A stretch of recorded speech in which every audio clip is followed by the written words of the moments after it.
Hey, Sona here. Welcome back to my channel, the place to be to create a life that you love. And since it's Valentine's week, the week of love, I will be talking about love today, the true meaning of love.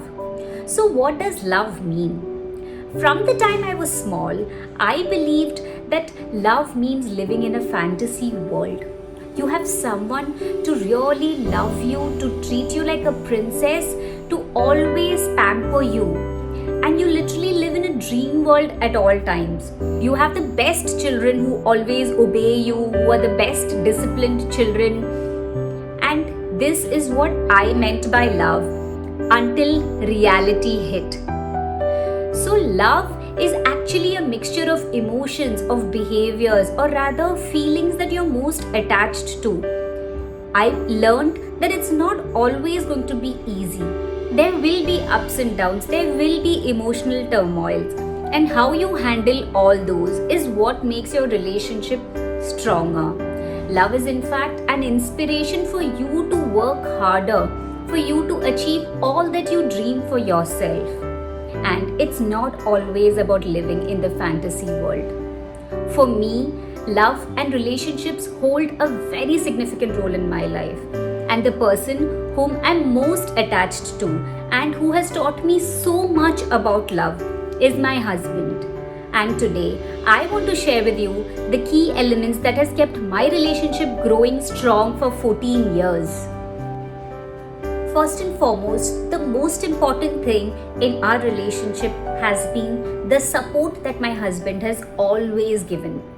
He was always there for me no matter what. Whenever I would behave like an immature girl, he would always be there. He would know how exactly to behave and how exactly to treat me so that I'm in a happier state. He supported me in every single decision that I took for myself. I wanted to study further, he allowed me for that. I wanted to do a lot of courses for myself, he allowed me for that. He supported me throughout my pregnancies, took care of me like no one else. I'm truly grateful to my husband for always being a rock solid support for me, always besides me, holding my hand and never letting me be alone. With him, I know that I'm never alone and I always have someone holding me. And not just that, he never stopped me from anything. If I wanted to go in for this career, he supported me with that. If I wanted to do something else, he supported me for that. He would give his thoughts, his views, his opinions, but never would force anything on me. He would let me go the path and make mistakes myself and realize what it is that's right for me. And I can tell you this support is what has really helped me in this relationship, or rather helped us to build this strong relationship. The second thing is respect. Respect is something that we both have always had for each other, and according to me, it is the most important thing that forms the basis of any relationship. Where there is no respect, a relationship cannot run. Respecting your partner's values, beliefs, opinions, as well as not holding on to grudges and not keeping on nagging about things that happened in the past are the key points to sustain a long-lasting, healthy relationship. Respect, according to me, is the highest form of love, and I think every person should respect their spouse, which is the foundation of any relationship.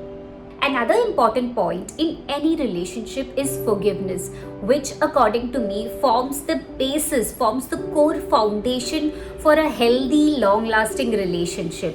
If you're not able to forgive your partner, trust me, the relationship will not go on for long. In fact, in any relationship, there will be things that you do not like. Your partner may have said something or must have done something that is not according to your wish, and you just don't relate to that. You just don't resonate to what he did. You may have been deeply hurt.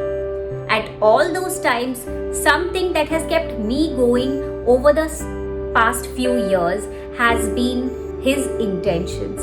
I have always just thought of one thing. What were his intentions when he said that or did that particular thing? I just thought of that and I realized that his intentions were never wrong. things may have just happened in the heat of the moment, or it must have happened from my side as well. I must have got angry and reacted in a bad way, in a way that is not healthy for the relationship. But trust me, neither were my intentions wrong nor were his intentions wrong. And just thinking of this intentions, I repeat intentions. I'm repeating this because it is a very, very important tool today in any relationship. Couples just forget that the other person never meant anything. Things just happened in the heat of the moment, and then it boiled up, and then things became really bad. You have to remember this and learn to forgive the other person. The faster you forgive the other person, the better it is for your relationship. Don't let any issues keep on staying there, just keep on lingering around. And trust me, once you learn to forgive easily, your relationship becomes much, much smoother. The next thing is trust. Trust has been another strong pillar of support in our relationship. We have learned to trust each other completely over the last few years. There have been some things for which my husband has blind faith on me, and he will let me decide whatever it is that I want. For example, children, for their education, for their classes, all those things, he will not question me also as to what I need to do, or whatever I go ahead with, he's okay with that. Likewise, there are other things for which I completely depend on him. Like, I know that whatever decisions he takes will be right for our relationship. Especially the big decisions. I don't know, somehow I've never been comfortable making big decisions by myself. So I leave it completely up to him for a lot of things. And I can tell you, this trust is something that has really built up over the years and kept our relationship going strong. Last but not the least, it is the affection that we both had for each other, which kept growing with every passing year. We cared for each other and made it a point to show the genuine concern towards each other. Even if things don't happen our way, or when we fight and things end up in a major argument, it is this affection and attachment that brings us back together, and in fact brings us back together even stronger than before. So these were the 5 magical elements in my relationship. These are the seeds which we planted and which are now growing into a healthy tree. I'll just repeat the points. The first thing was support, respect, forgiveness, trust, and affection. What are your key points in your relationship? Let me know so that I can also inculcate them, or maybe someone else can benefit this. Happy Valentine's Week. I really hope this video will benefit you. Don't forget to share it with someone who needs to see it today. Thank you so much for watching. See you next week. Namaste.